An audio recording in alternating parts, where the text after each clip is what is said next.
Channel of Vadodara. Manjalpur ખાતે આવેલા શ્રી લક્ષ્મીનારાયણ મંદિરમાં તુલસી વિવાહનો કાર્યક્રમ યોજવામાં આવ્યો હતો।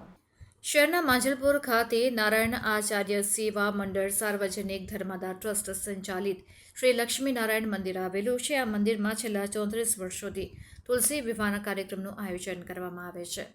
ત્યારે આ વર્ષે પણ તુલસી વિવાહનો ભવ્ય કાર્યક્રમ યોજવામાં આવ્યો હતો, જેમાં ભગવાનની પાલખી સાથેના વરઘોડાની મંદિર પરિસરમાં ફરતે 4 પરિક્રમા યોજવામાં આવી હતી, જેમાં વાદ્ય, લગ્ન ગીત, ભજન સાથે શ્રદ્ધાળુ મોટી સંખ્યામાં ઉપસ્થિત રહ્યા હતા। ત્યારબાદ ભગવાનના તુલસી વિવાહ સંપન્ન થયા હતા। શ્રી લક્ષ્મીનારાયણ મંદિરના ટ્રસ્ટી કમલેશ પટેલના જણાવ્યા અનુસાર હાલમાં શ્રી લક્ષ્મીનારાયણ મંદિરનો બંસીપાડ પથ્થરમાંથી નવીનીકરણ તથા જીર્ણોદ્ધારની કામગીરી પણ કરવામાં આવી રહી છે।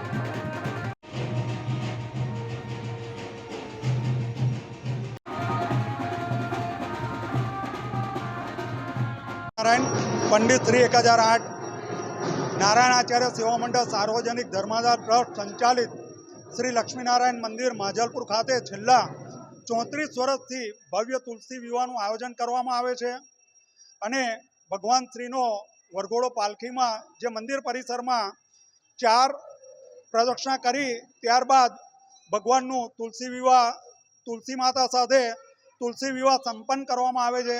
સાથે સાથે અત્યારે લક્ષ્મીનારાયણ મંદિરનું બંસીપાળ પથ્થરમાંથી નવનિર્માણ તથા જીર્ણોદ્ધારનું કામ પણ આરંભ કરવામાં આવેલું છે। જય શ્રીમન નારાયણ। તુલસી વિવાહ છેલ્લા 34 વર્ષથી થઈ રહ્યા છે અને છેલ્લા 10 વર્ષથી પાછળ લોનની અંદર અમે લોકો આ તુલસી વિવાહનું આયોજન કરી રહ્યા છે।